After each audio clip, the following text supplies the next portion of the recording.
Olá, meu povo. Atendendo pedidos, saberes docentes e formação profissional do Tardif, tá? Espero que esse áudio possa ajudá-los aí a retomar os conceitos, né? Porque é uma obra um pouquinho mais complexa, né? Se a gente compara com as outras que nós vimos dentro da bibliografia que eu trabalhei com vocês, né? Minha específica, que é a bibliografia que eu conheço, tá bom? O Tardif é importante porque ele vai falar de saberes docentes e para o coordenador, né, entender como são esses saberes, é de extrema relevância para pensar a formação, tá bom? Então vamos lá. O Tardif começa dizendo, né, que ele vai escapar de dois perigos quando se trata de falar dos saberes docentes, né? E quais são esses dois perigos? O mentalismo e o sociologismo. O mentalismo é aquele que reduz o saber à atividade cognitiva, né?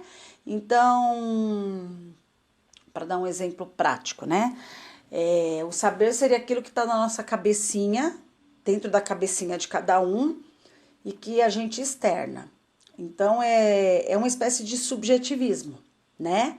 Já que faz parte da atividade cognitiva de cada um de nós. E o sociologismo, ele tende a eliminar as ações dos atores na construção concreta do saber, né? Ele vai dizer que as realidades sociais, ele vai usar as realidades sociais como explicação o tempo inteiro. Então, ele vai para o outro lado do muro, né? Vamos dizer assim, mentalismo de um lado, sociologismo do outro. E o Tardif vai alertar sobre o perigo, né? Porque eles são extremos, né? E na prática não funciona assim com relação aos saberes, tá? Vai dizer que o saber dos professores é um saber social, porque ele é partilhado, né? Por um grupo de profissionais que são os outros professores. Se o nosso saber é partilhado e é social, obviamente que o nosso saber ele está sujeito à comparação, não é verdade? Então, um bom professor é um bom professor da minha cabeça? Não. Um bom professor, a gente tem um bom professor porque, de uma forma comparativa, a gente tem um mau professor, né? E a partir desses conceitos que a gente tem estruturado na nossa cabeça, a gente vai fazendo processos de comparação e vai qualificando ou não, qualificando ou desqualificando, né? Esse professor, por exemplo, tá? E vai dizer que a legitimidade do saber, né? Do professor, ele não define sozinho, tá? Não é ele que diz eu sou ótimo, porque como é um saber social, né? Ele está sujeito à negociação de diversos grupos.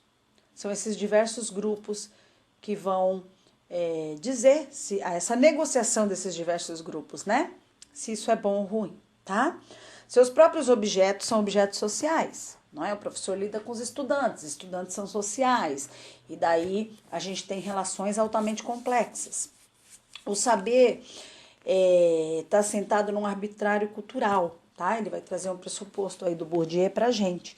O que significa isso? Que saber aqui no Brasil é uma coisa, saber na Inglaterra é outra coisa, saber em Suzano é uma coisa, saber em Mogi é outra coisa.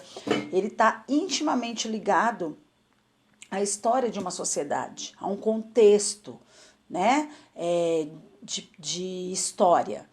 O saber, ele é arbitrário, ele não está pré-determinado e posto, tá bom?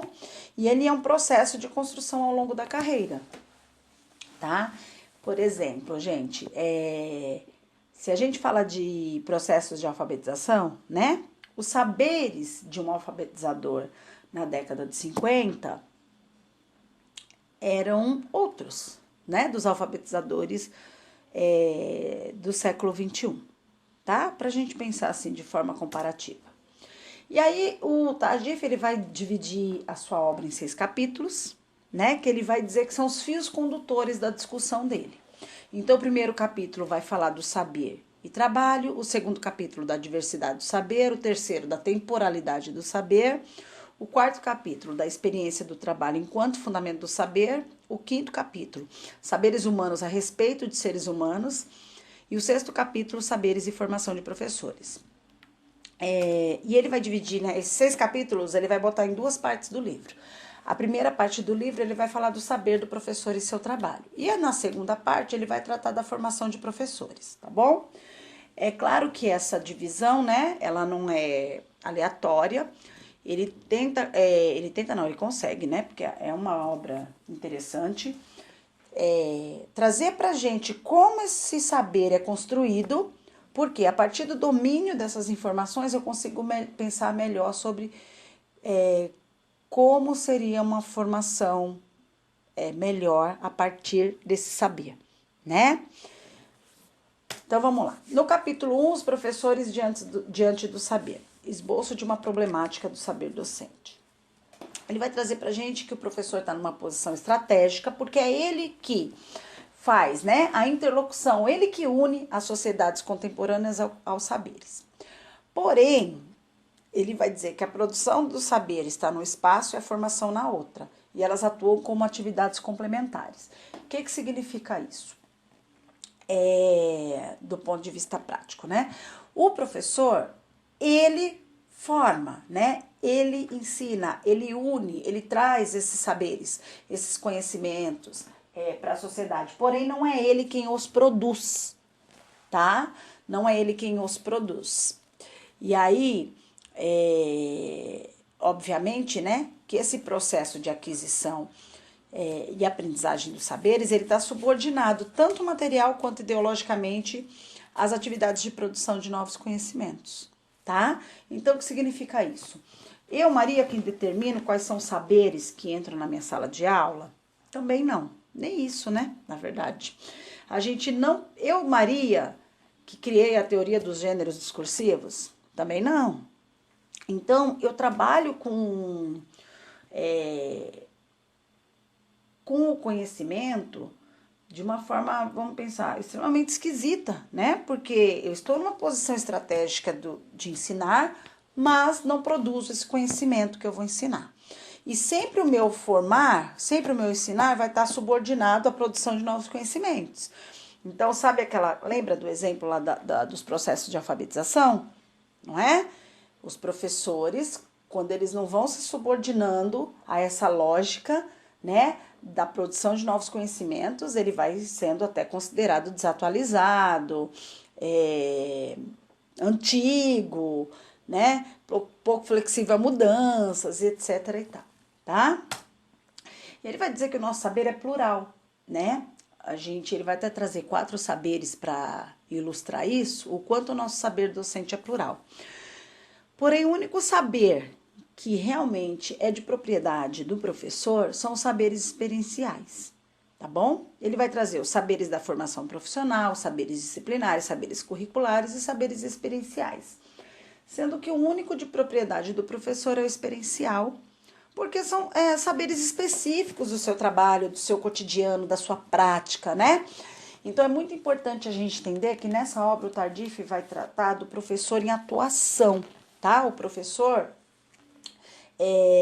que está atuando profissionalmente. Ele não vai tratar do professor que é licenciado e que não está trabalhando, do professor que está desempregado. Não, é o professor em atuação, tá bom? Por quê? Os saberes desse professor em atuação, obviamente, são diferentes do saber do professor que tem um título para poder exercer a função, mas que não a exerce, tá? Então, vamos falar desses saberes. A gente já falou um pouquinho do experiencial, né, que são saberes do cotidiano do professor. Os saberes da formação profissional são um conjunto de saberes transmitidos pelas instituições, ou seja, os saberes que a gente se constitui enquanto um profissional, eles são ofertados onde? Onde que a gente se constitui enquanto um profissional que pode atuar na educação? Na universidade, na faculdade, no magistério, né? Para quem tem aí o magistério. Então, são esses saberes, eles são nos dados nesse espaço institucional, né? Ou seja, não é nosso, são eles que trazem o que pode, o que não pode, o que é, o que não é, o que está vigorando, o que não está. Os saberes disciplinares, que a gente acha que é nosso, né? Pô, a minha disciplina, a língua portuguesa, é da aula de português, ele vai trazer esse questionamento, né? Esses campos de conhecimento, eles não são exclusivos da docência. Porque, por exemplo, se você for fazer direito, você também vai ter língua portuguesa. Se você for fazer nutrição, por exemplo, você vai ter língua portuguesa. Então, ele vai dizer que os diversos campos de conhecimento, eles são transmitidos em todos os cursos, né? Independente se você está fazendo faculdade de educação ou não, né? Se é licenciatura ou não, enfim, não é um conhecimento exclusivo nosso, docente, tá? E os saberes curriculares, que são os discursos, os objetivos, conteúdos, métodos que a gente deve trabalhar, também não são nossos, né? Hoje a gente tem muitos orientadores curriculares circulando, inclusive na nossa prefeitura, né? Então, é um conhecimento que a gente socializa e distribui, mas não participa, né? Não constituiu, não construiu. A relação dos professores com seus próprios saberes, né? O próximo item aí que ele vai tratar. Ele vai falar que é uma relação de alienação, tá? E por que é uma relação de alienação? Ele vai dizer que a gente está numa posição estratégica, mas que é desvalorizada. E por que é desvalorizada? Né? Porque as disciplinas, né? Os saberes disciplinares, os saberes curriculares, eles são de segunda mão. Não somos nós que produzimos. Né? Eles são, ele vai usar até o termo que eles parecem, né? De segunda mão. E eles estão numa situação, vamos dizer, exterior à nossa prática, né? Eles não são construídos na nossa prática, no nosso cotidiano, eles vêm de cima, de fora, do lado. Então, esses saberes disciplinares e curriculares, eles são exteriores à nossa prática, nós não os construímos, tá bom? E além disso, a gente não controla nem a seleção desses saberes, né? Porque se a gente falar de saber, é tanta coisa que é produzida que, obviamente, jamais poderia entrar tudo na escola. Mas nem a seleção do que deve entrar é nossa. Isso causa uma relação de alienação entre o docente e os seus saberes. Tardif vai discorrer um pouco sobre os saberes experienciais, né? Lembra aqueles 4 saberes que a gente falou lá? Ele vai falar um tiquinho de cada um. E aí ele vai falar que os saberes experienciais, eles são aqueles que a gente adquire ao longo da nossa vida prática. Ele vai chamar isso de cultura docente em ação. Cultura docente em ação, tá bom? E por que o nosso saber experiencial é tão peculiar, né? Porque você pode ter o conhecimento do currículo, do conteúdo, ter o seu diploma profissional, mas lidar com condicionantes é só na prática, né? Os elementos surpresas, as coisas que a gente não estava esperando lá no nosso processo de formação inicial, são todos enfrentamentos da prática profissional do professor. E isso vai fazer com que nós desenvolvamos, né, o que ele vai chamar de hábitos, tá? Hábitos são certas disposições que a gente consegue adquirir pela prática, né? Na prática. Então, são uma espécie de macetes. A gente não trabalha só com o que a gente aprendeu na faculdade. Seria impossível. E o professor que insiste nisso, ele não consegue gerir uma sala, ele tem sérias dificuldades, né? Ele entra e os alunos não estão nem aí, eles saem, ele fica preso na lousa, o professor, enquanto os alunos estão pensando em outra coisa. Esse é um reflexo do professor que acredita que só com conteúdo ele pode trabalhar. Ele não vai conseguir, né? A gente precisa dessa espécie de hábitos que ele vai dizer que traz...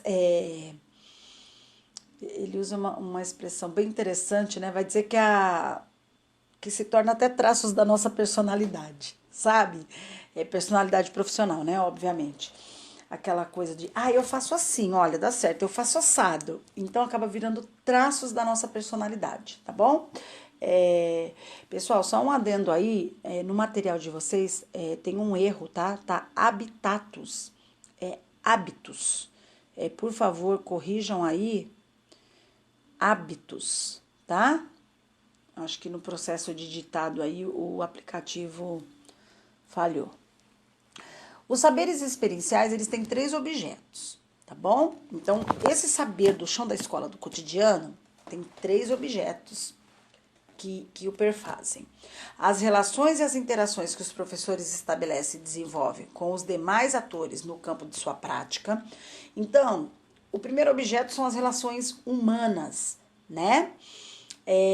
Entre professor-aluno, professor-funcionário, professor-direção, direção-professor, todas essas relações o Tardif vai tratar como um dos objetos dos saberes experienciais. A gente tem esse tipo de inter-relação na formação inicial? Não tem, é no chão da escola, tá? As diversas obrigações e normas às quais seu trabalho deve submeter-se, né? Por exemplo, cada escola que ele vai é uma cultura, tem as suas normas próprias, seu funcionamento, o que pode, o que não pode, como é que é, né? As regras não, vamos dizer assim, veladas, tá? Então, esse seria um segundo objeto que é do nosso saber experiencial. Ou seja, você adquirir um conhecimento profissional no curso superior e quando você chega na escola, né, você vai precisar desse conhecimento profissional, vai ter as relações humanas, vai ter que perceber aquele espaço enquanto um espaço normativo também, né? Dependendo da rede, tem a lei X, dependendo da rede tem a lei Y, e assim a gente vai vivendo, tá? E vai ter que perceber a instituição em si mesma enquanto meio organizado e composto de funções diversificadas, né? Que essa instituição escola, ela não tá só para ensinar o conteúdo do ponto de vista cognitivo, né? Ela é uma espécie de emaranhado de várias funções diversificadas que ocorrem lá dentro, tudo ao mesmo tempo, né? Então a gente cuida de aspectos disciplinares, aspectos humanos, aspectos afetivos, alimentação, higiene. Então são várias coisas funcionando de forma concomitante às questões da ordem cognitiva, tá bom? Então, essa distância entre os saberes experienciais e os saberes que a gente adquiriu na formação, né, que é uma distância gritante, ela causa certa rejeição do professor à sua formação anterior, tá? Ele vai chamar isso de efeito de retomada crítica, retroalimentação. Então, o que significa? O que significa isso na prática, né? O professor pega lá sua licenciatura, passa no concurso, ou é contratado por uma escola particular, ou vai... bom, enfim, vai para a escola. Quando ele chega, é tanta coisa que ele não consegue explicações dentro do ponto de vista teórico que ele aprendeu na faculdade, que ele começa a rejeitar a sua formação. Sabe aquele discurso que a gente escuta? Ai, gente, olha, professor só aprende no chão da escola. Nossa, faculdade não serve para nada. Nossa, a gente não tem formação. É pura verdade, não tem mesmo, tá? Por melhor que seja a sua formação, por mais rica, né?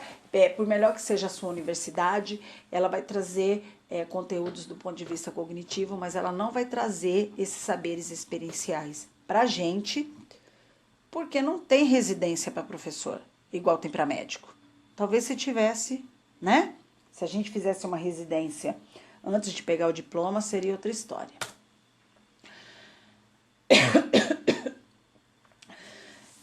Ele vai tratar da objetivação parcial dos saberes experienciais, tá? O que é essa objetivação parcial dos saberes experienciais? A gente tem uma série de saberes que são produzidos na nossa experiência. E que, gente, depois de fazer isso algumas vezes, né, a gente começa a dar certa objetividade para isso. Então, sabe aquelas teorias que só estão dentro da escola e que a gente não encontra em livro nenhum? São os macetes, né? São os nossos hábitos que vão construindo essa certa objetividade. Então, sabe quando eu falo pro colega, olha, faz assim, olha, eu faço essa atividade aqui, dá super certo. Quando eu coloco eles lá na sala X e boto o livro Y na mão deles, nossa, é transformador. Então, essas coisinhas que a gente vai aprendendo na nossa prática, tá? E que a gente meio que transforma em teoria e que vai passando de um para o outro, né? O Tardif vai dizer que a gente não é só um docente, a gente também é um formador. Ele vai chamar isso de experiências de team teaching. São experiências de um time de professores, vamos dizer assim, tá?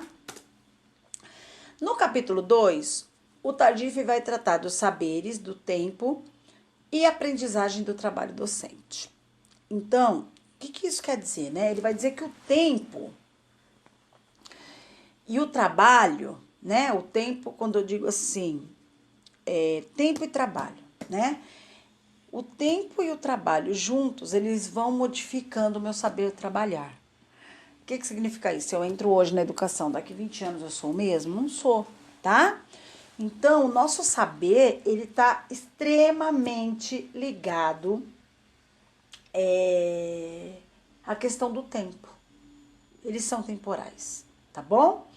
Ele vai chamar knowledge base, tá? Que seria a base do conhecimento, vamos dizer assim. A base do conhecimento, qual que é essa base do conhecimento?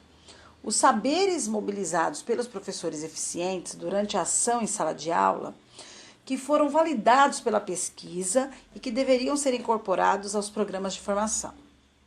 O conjunto de saberes que fundamenta o ato de ensinar em ambiente escolar. Então, a base de conhecimento do professor tá na sua prática, né? No que ele aprende, no que ele troca no ambiente escolar. O que significa isso? Né? Significa que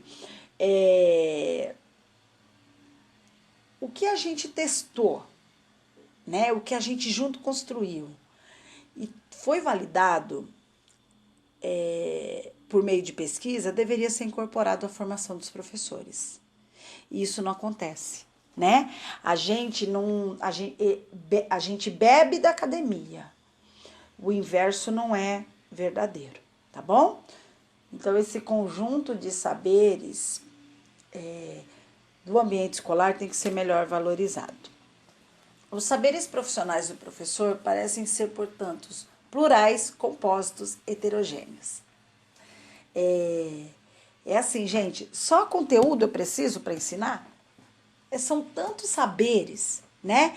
E saberes que muitas vezes não têm relação nenhuma, né? Vamos dizer, do ponto de vista, claro, do ofício de ensinar. E eles são tão sincréticos e misturados, né? Porque às vezes a gente se sente psicólogo, assistente social, mãe, pai, irmão, avô, tia da cantina, tia da cozinha. Então, é uma loucura, porque os nossos saberes, eles são extremamente heterogêneos, tá? E o Tardif, ele vai até dizer que isso é uma dificuldade enorme para a gente estabelecer planos claros, né? Porque você tem que lidar com muita coisa ao mesmo tempo e coisas que não têm vamos dizer assim, conexões teóricas entre elas, tá bom? Eles são sincréticos, né? Então, é tudo muito junto e misturado. Vai dizer que o nosso saber na ação, ele é caracterizado por um poliformismo do raciocínio.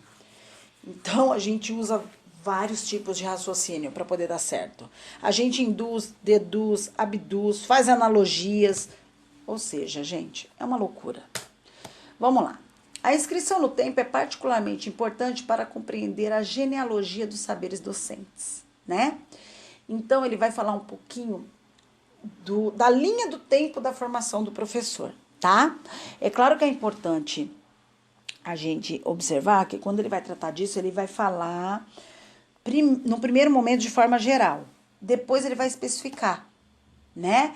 Como o professor, por exemplo, o titular de cargo efetivo estável, tem uma trajetória um pouco diferente ou bastante diferente do profissional precarizado, ou que é contratado, ou que não tem uma sala fixa, tá? Ele vai fazer depois essas considerações.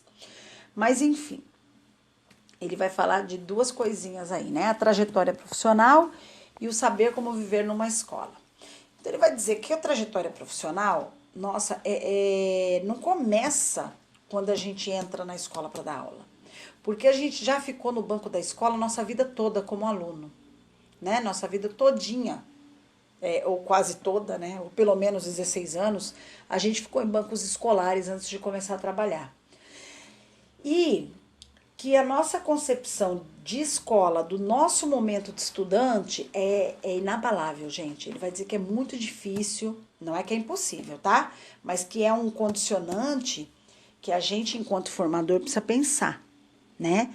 O professor, agora vamos pensar do ponto de vista prático, chega na escola com uma história de educação que foi construída pela sua experiência na educação. Então, olha que interessante isso, porque um médico não foi um médico, ou não ficava dentro de uma sala de cirurgia quando era pequeno, vendo as cirurgias. Nós, professores, sim, ficávamos dentro da escola, numa sala de aula, observando um processo de educação que nos construiu enquanto pessoa e também enquanto experienciador daquele processo. E ele vai dizer pra gente que essa construção é tão sólida, né, do que a gente acredita em educação, essa construção que foi formada lá no nosso período escolar, que a faculdade não consegue abalar. Ou seja, tudo que eu tenho de crença de educação, quando eu entro na faculdade, ela já está sólida. A faculdade não consegue abalar. A formação inicial, tá bom? Então, haja pernas, né? Vamos pensar em termos de formação continuada para trabalhar esse aspecto, tá? Mas não é impossível. A gente tem, então, um saber que é adquirido na trajetória pré-profissional, né? A gente, ele vai dizer que nos estágios de formação prática, sabe estágio?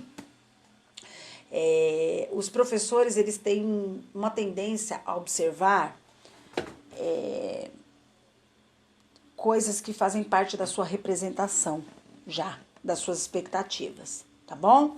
Então, quando ele vai para um estágio de formação e ele vê um negócio muito diferente dessa trajetória pré-profissional dele, ele fica chocado, ele fica abalado. É interessante, né? E aí é a mesma coisa, né? Você teve uma formação extremamente tradicional e você aprendeu, e você lê bem, e você acredita muito naquilo. E você tem uma formação extremamente libertária, né, da parte de vista humana, e você vai para uma escola, sei lá, Waldorf, você vai pirar, né? Porque você tem uma tendência a procurar as suas representações e reafirmar as suas expectativas. O segundo ponto, ele vai discutir o saber como viver numa escola. É tão importante quanto ensinar na sala de aula. E é bem legal que depois ele vai falar um pouquinho desse saber viver na escola, tá? Porque a gente vai ter que aprender coisas específicas do nosso local de trabalho. As rotinas, os valores, as regras, tá bom?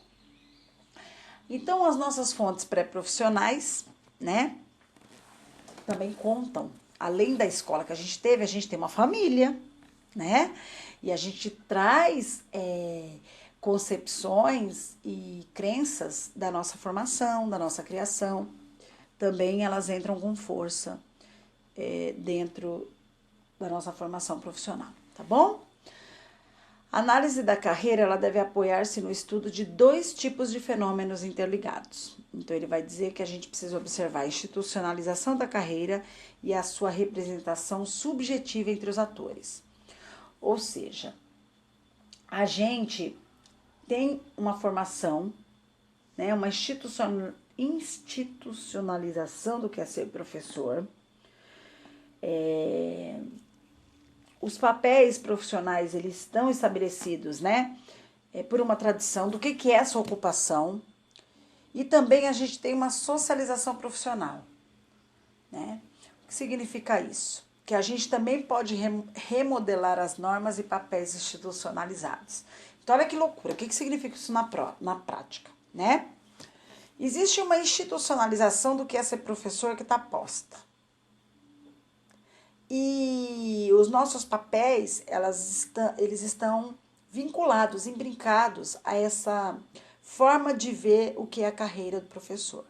Só que, ao mesmo tempo, quando a gente socializa-se profissionalmente, a gente age, né? Nós não somos vegetais, a gente também está em ação, está produzindo o tempo inteiro. Então, devagar, a gente também vai remodelando os papéis das instituições, tá? É bem complexo, né? As fases iniciais da carreira e a experiência do trabalho. Então, ele vai dizer que a gente passa, basicamente, por 3 fases, tá bom? E essas fases, elas contribuem que a gente saia do idealismo para o realismo. Você sairá da faculdade cheio de sonhos, né? A primeira fase, ele vai dizer que é marcada pela reunião formal de orientação que ocorre antes do início do ano letivo. Né? Nessa reunião, a gente já tem um choque já, né? Porque ali, nessa reunião, geralmente costuma estar compactado muitas das coisas que acontecem na escola.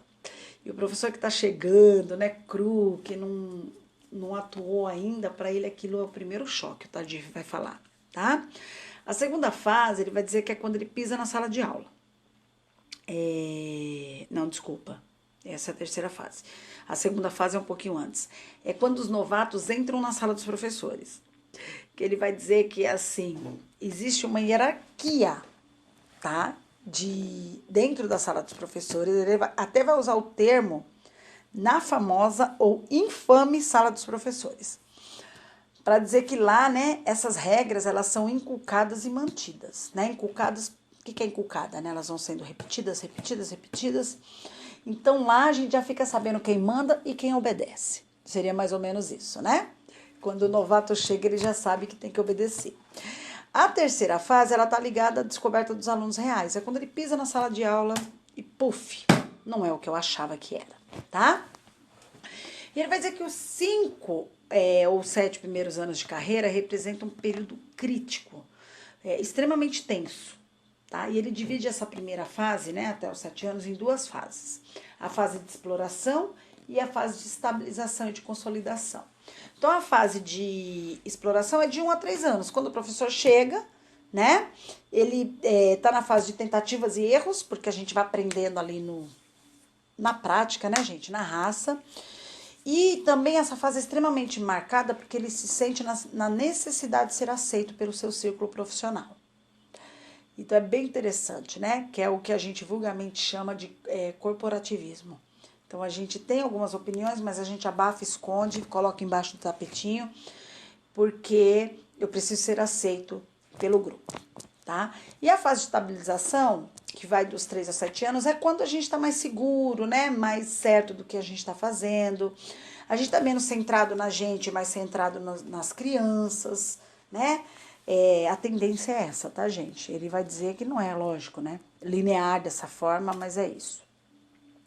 Só que aí tem os professores em situação precária, que não necessariamente percorrem essa linha do tempo, tá? Não necessariamente tem esse período, né, de exploração, depois de estabilização, porque eles vivem uma situação um pouco diferente, né? A precariedade, ela vai trazer consequências psicológicas, afetivas, relacionais e pedagógicas. Porque se você é um professor efetivo, você pode dar continuidade, você pode, né, num processo de atribuição, mesmo que você não consiga, mas você pode manter a mesma turma. Você tem vários podes que o professor em situação precária não pode. O professor em situação precária transita por escolas diferentes, tem turmas diferentes, tá? Em termos de prefeitura, a gente tem a situação do contratado, né? Quando a gente fala de prefeitura de São Paulo, e também, gente, do professor de módulo, né? Porque ele fica ali circulando entre salas, muitas vezes circulando entre escolas na tentativa de entrar na GEIF. E essa construção não vai se dar dessa forminha linear, né? Às vezes o professor com 8 anos em situação precária de carreira, né? 8 anos de carreira em situação precária, não atingiu ainda a fase de estabilização. Ele tá pulando de galho em galho, ele tá experimentando, tá bom? E ele vai dizer que tem uma coisa aí, né, que é importante pra gente sobreviver, que é a rotinização, tá? A rotinização de uma atividade é a estabilização e a regulação daquela atividade. A semelhança dos modelos cognitivos simplificados da realidade, as rotinas são modelos simplificados da ação. Então, são modelos em que eu simplifico as ações para poder, vamos dizer assim, sobreviver, tá? A rotina é necessária? Óbvio, né? A gente precisa de rotina. Mas a gente também precisa tomar cuidado, porque muitas vezes elas viram desculpa, sabe? Maneiras de ser do professor, estilo, personalidade. Então, eu sou assim, eu sou assado, né? e a gente se recusa a mudanças, tá bom? Mas a rotina, ela é um dispositivo importante para a gente poder sobreviver. A gente tem rotinas que são de referência coletiva, né? Por exemplo, horário, grade curricular, a escola dividida em etapas, em ciclos, percebe? São rotinas, né? Tudo isso é rotina.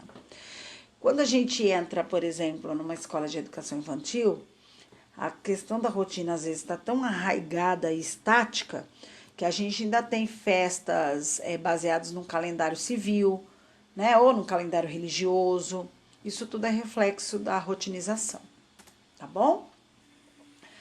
Os tempos e saberes profissionais, tá bom? Os saberes, eles são a um só tempo. Ele vai dizer existenciais, sociais e pragmáticos. Essa tripla caracterização expressa a dimensão temporal. Então, toda vez que eu falar dos saberes e sua relação com o tempo, eu vou saber que vão estar junto, né? Essas três relações, as existenciais, sociais e pragmáticas, tá? Então, existenciais. O professor não pensa só com a cabeça, ele pensa com a vida, né? A gente tem um caráter narrativo. Ele vai dizer que sempre que a gente pergunta para um professor quais são os seus saberes, ele não vai falar, eu sei logaritmo, por exemplo, né, função de segundo grau. O saber do professor, para ele, está relacionado com o seu saber ensinar. Olha que lindo, não é bonito, gente?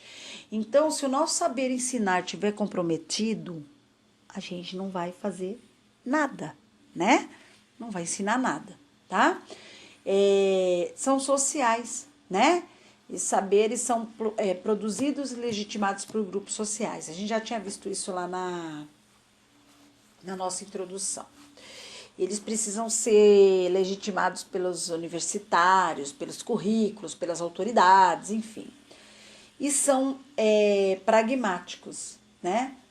Pragmáticos porque eles estão a serviço da prática, os nossos saberes. Eles não estão a serviço de um mundo fictício e burocrático. Então, ele está intimamente ligado ao professor em ação, ao professor em serviço, tá? O tempo, ele é um dado subjetivo, no sentido que contribui poderosamente para modelar a identidade do trabalhador. Então, o tempo, ele é um dado subjetivo, por quê?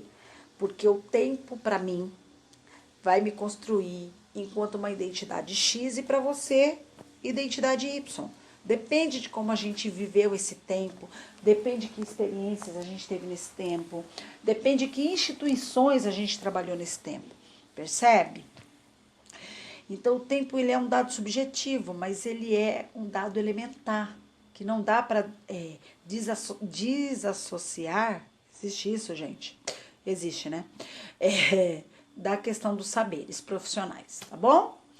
Então, características dos saberes experienciais, tá? Do saber experiencial ou dos saberes experiencial. Ele é prático, ele é interativo, ele é sincrético e plural, ele é heterogêneo, complexo, aberto a novas experiências, ele é existencial, ele é pouco formalizado, ele é temporal, ele é social, tá? Então, nossos saberes, né, o que são nossos, é tudo isso aí, tá vendo? Tá resumido aí em alguns tópicos pra gente. No capítulo 3, o Tardif vai falar do trabalho docente, a pedagogia, e o ensino das interações humanas, tecnologias e dilemas, tá? O que ele vai trazer um pouquinho pra gente, né? Ele vai dizer que o estudo da pedagogia, ele está sempre situado no contexto mais amplo da análise dos trabalhos dos professores. Então, o que ele quer dizer com isso, né? Que, na verdade, assim, a gente tem todo um saber experiencial, mas a gente não pode achar que a gente não precisa de conhecimento técnico. É isso. A tecnicidade, ela é inerente ao nosso trabalho. Então, não dá para só viver de macetes, né? É mais ou menos isso. A gente precisa pensar o nosso trabalho enquanto técnica, sabe? Enquanto conhecimento, enquanto estruturação, porque as nossas relações com os alunos, elas não são periféricas ou secundárias, elas são núcleo. Então não adianta o profissional que acha que com conteúdo de português, que com conteúdo de inglês, com conteúdo de matemática, tá posto, tá pronto, tá acabado e é maravilhoso, mesmo que ele saiba muito desses conteúdos. Porque o núcleo da sua ação é o docente, não são seus conteúdos. É como ele trata o seu objeto de trabalho, que é o docente, é como ele lida com as metodologias de ensino, tá bom? Resumindo a isso, tá? Então ele vai dizer que a pedagogia tem um caráter incontornável, ou seja, não existe pedagogia sem técnica, não existe, tá? Que a pedagogia é muito mais que uma tecnologia material, inatingível, né? Filosófica. Ela se apresenta na prática, no palpável. Então, quando eu faço uma transposição didática, quando eu faço a gestão de uma matéria, a gestão de uma classe, quando eu motivo os alunos, na minha relação professor-aluno, então ela não é só uma coisa imaterial. Ela vai se concretizar na nossa ação. E é na nossa ação que vai dizer se a nossa pedagogia é boa ou ruim, se ela funciona ou não funciona, se ela está conduzindo ou não. Partindo desse ponto de vista, gente, enquanto coordenador pedagógico, né, eu preciso trazer isso. A pedagogia não é uma disciplina do curso de pedagogia, uma disciplina do curso de letras, uma filosofia X ou Y. Né? Ela é muito mais que isso. A pedagogia é disciplina ministrada. Né? Então, assim, conhecer bem a sua matéria é apenas uma condição, mas é só uma condição, né? Que não é uma condição suficiente, tá? Pedagogia, ensino e arte, né? Que se pare de considerar o ensino como uma atividade totalmente singular, sabe? O Tardif, ele vai falar que a gente fica assim, ai, o professor é um artista, ai, ensinar é tão peculiar, né? Então ele vai fazer essa crítica, ele vai dizer, não, nosso trabalho é um trabalho, como qualquer outro trabalho. E se os trabalhos objetivam a produção de um resultado qualquer, a gente também tem que ter isso, né? A gente também precisa entender que o nosso trabalho não é etéreo, que você vai lá, dá umas coisas, amanhã é outro dia. A gente precisa produzir um resultado qualquer. E esse resultado, né, gente? Aprendizagem, educação integral, convívio, afetividade, a gente tem que sempre trabalhar com esse foco, tá? Ele vai dizer que se existe a tal arte de ensinar, né? Porque ele critica um pouco. Porque ele diz que ensinar, tem até um pedaço que ele vai falar, não é arte, né? Até porque arte é técnica. E será que a gente tem essa técnica toda? Tá? Pedagogia e racionalização do trabalho. O que ele está dizendo? Que pelo menos uma parte do trabalho do professor precisa ser racionalizada, né? Dá para racionalizar tudo? Não, mas uma parte dá. Porque se a gente não racionaliza, a gente fica no campo discursivo, sabe? Ai, meu Deus, como é difícil a comunidade. Ai, meu Deus, eles são pobres. Ai, meu Deus, o material. Ai, meu Deus, o espaço. E não racionaliza para medidas de eficiência e organização do nosso trabalho, tá bom? A pedagogia e o processo de trabalho. O ensino é um processo de trabalho construído de diferentes componentes, né? Que ele vai dizer que ele vai isolar para fins de análise. Então, o ensino, o que ele tem? Ele tem um objetivo do trabalho, não é? A gente tem um objetivo com o ensino. A gente tem um objeto do trabalho. A gente tem as técnicas e os saberes dos trabalhadores. A gente tem o produto do trabalho. E, finalmente, os próprios trabalhadores no processo do trabalho. Então, no ensino tem tudo isso, tá? É quando ele faz a analogia que o ensino é um trabalho como outro, qualquer. A gente tem o objetivo do trabalho, objeto do trabalho, técnica, produto e as pessoas que efetivamente fazem parte do processo de trabalho. Os fins do trabalho dos professores, né? Então, quais são os objetivos do trabalho dos professores? Ele vai dizer que a gente tem um problema aí, né? Que os nossos objetivos, eles são gerais e não operatórios. Então, seria mais ou menos assim. Muitos dos nossos objetivos não são operacionalizáveis, eles estão no mundo etéreo, sabe? Com palavras bonitas, o pedagogia escorre solto, né? Mas isso torna o nosso trabalho altamente impreciso, né? Muita coisa linda, pedagógica circulando, mas como que eu operacionalizo isso? Né? A gente fala de operacionalização, parece uma palavra feia, mas se a gente tem uma bagagem teórica gigante e não sabe operacionalizar, a gente vai ter um trabalho impreciso, né? Porque os nossos objetivos são imprecisos. Gente, o que é formar um cidadão, pelo amor de Deus? Ai, formar um cidadão crítico. Percebe como é impreciso? Então, eu preciso criar estratégias de operacionalizar a pedagogia para que ela consiga dar conta disso, tá? Sem contar que os nossos objetivos, gente, são gigantescos, numerosos, não tem coerência um com o outro, né? Porque assim, eu quero formar um estudante do ponto de vista cognitivo altamente competitivo para o mercado de trabalho. Mas, por outro lado, eu queria tanto que ele fosse humano e aprendesse a dividir e não esquecesse esse negócio de competir. Porque o importante é participar. Como é que eu vou fazer isso, gente? Né? É muito louco o tanto de objetivo que a gente tem aí da incoerência entre eles dentro da educação, tá bom? Então, a gente precisa pensar nesse problema de heterogeneidade e de compatibilidade entre os objetivos. A consequência dos objetivos para a pedagogia, né? Elas levam à manifestação de uma pedagogia de efeitos imprecisos e remotos, porque a gente não sabe operacionalizar, não sabe direito quais são os nossos objetivos, vira esse negócio, tá? Quando a gente ensina na ausência de indicação claras e precisas, fica complicado, não é verdade? A gente não... Como é que você ensina, né? Na ausência de indicações claras e precisas sobre os próprios objetivos do ensino. Objetivos imprecisos e ambiciosos dão muita liberdade de ação. Então, sabe aquela coisa? Tem 88 projetos e nenhum deles está muito claro, ou nenhum deles tem relação para um objetivo específico. Objetivos imprecisos e muito ambiciosos, muita coisa ao mesmo tempo, né? Sem a paciência de dividir aquilo ao longo dos anos, eles dão uma liberdade enorme, porque eu posso fazer o que eu quiser, mas ao mesmo tempo, eu não preciso especificar, não é? Com muita precisão. E aí, como é que fica a história? Né? Ele vai dizer que vão ser objetivos completamente irrealistas. A gente não vai conseguir atingir, tá?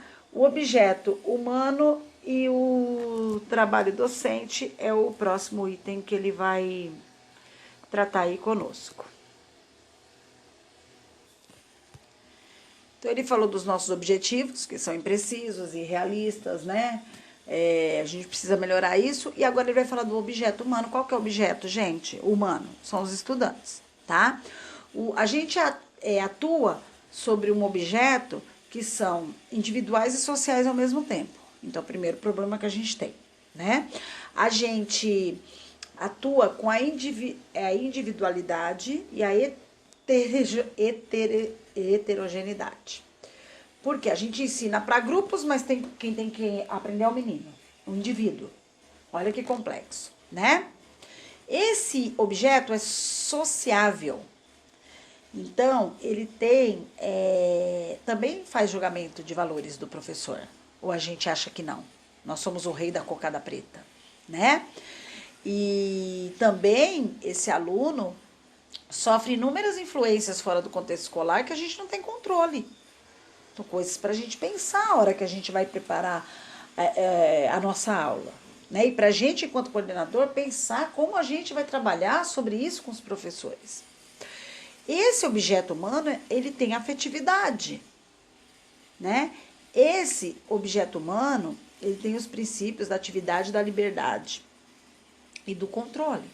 Então, alunos ativos oferecem resistência. Toda vez que eu tiver aluno ativo, eu vou ter resistência. Então, como que a gente trabalha a sujeição voluntária desses alunos ativos, sem se amarrá-los na cadeira? Os componentes do nosso objeto, né? Então, o que ele vai dizer? Diferente de, por exemplo, eu costuro, o meu objeto de trabalho é o tecido. Eu posso definir claramente, né? Isto é uma seda verde, francesa, de fios bege, sei lá o que, eu não entendo de tecido, tá, gente? Se alguém entender aí, me perdoe se eu falei alguma besteira. Mas, se tratando de ser humano, não dá para fazer isso. Não dá para fazer isso, tá? Não dá para eu objetivar, né? Para eu dizer quais são os componentes, percebe? Porque é um objeto complexo. As consequências das características do objeto de trabalho para a pedagogia, né? Então, qual que é a consequência disso aí para nós? A pedagogia, ela vai ser de tensões e dilemas, não é verdade? De negociações o tempo inteiro por conta desse objeto humano. E não adianta eu querer fazer o ditador, né? Porque existe aí uma ausência de controle direto do professor sobre o seu objeto. Ele é um ser humano, tá? Os resultados do trabalho, né? Lembra, ele está discutindo aqueles itens que ele colocou lá no comecinho. Ou produto de ensino. É difícil e não impossível especificar claramente o produto, né, que foi realizado. Por quê? Na escola, o consumo, que é o aprender, é produzido ao mesmo tempo da produção, do ato de ensinar. Então, na empresa não, né, gente? Eu tenho a matéria-prima, eu produzo, aí me dá um produto final e eu vendo. Na escola, e aí alguém consome, né? Olha como a linha é. Enquanto na escola, eu ofereço e ele consome ao mesmo tempo. Então, eu ensino e ele aprende. Eu ensino e ele aprende. Isso é difícil para a gente mensurar os resultados, tá? E as técnicas e os saberes no trabalho docente? As técnicas docentes, elas não estão apoiadas nas ditas positivas, né? Nas ciências positivas. Elas não estão, são limitadas, claras, encaixotadas. Mas elas estão calcadas nos saberes cotidianos. Então, gente, transformar esse saber cotidiano, refletir sobre ele, cientificizar sobre ele, pensar sobre ele de uma forma reflexiva, tá? É que o Tardif vai depois puxar nossa orelha lá na frente. Então, se a gente lida tanto com o nosso saber cotidiano, mais ou menos isso, a gente vai ter que fazer pesquisa sobre ele, tá bom? Esses saberes produzidos nas instituições acadêmicas, eles não vão dar resposta para a gente, tá? E que as nossas tecnologias do ensino são as tecnologias da interação. Então, pensar nessas questões de interação vem até antes que pensar nas questões de conteúdo e cognição, tá bom? Até porque, para aprender conteúdo e desenvolver cognição, preciso interagir. Então, essas tecnologias da interação, ele vai trazer 3 para nós. A coerção, a persuasão, a autoridade. A coerção, né, são comportamentos punitivos, reais ou simbólicos, né? Então, você não vai tomar o lanche hoje, tá? E ele vai dizer que não existe educação sem constrangimento, que ele reconhece, né? E sem coerção simbólica. Embora tenha desaparecido a coerção física, a coerção simbólica continua, tá bom? A autoridade, ele vai dizer que é o poder do, que vamos dizer assim, do puro constrangimento e do poder legítimo. Então, o que significa isso, né? O outro, ele fica na dele, porque você é uma autoridade tradicional, né? Então, essa autoridade, ela tá ligada à condição de adulto do professor e à sua condição de mestre. Autoridade carismática. Então, se refere às capacidades subjetivas do professor de conseguir adesão dos seus alunos. Então, aquele professor mais carismático, ele acaba virando autoridade, né, para as crianças. E a autoridade racional legal, são a autoridade que usa de instrumentos da legalidade para poder organizar, tá?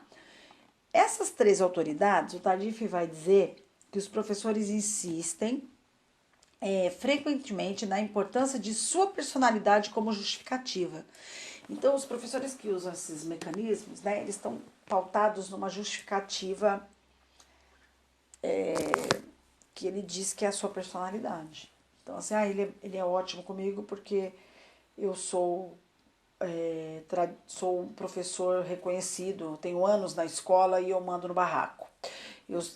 Então eu sou extremamente carismático e eu consigo envolver os meus meninos, né?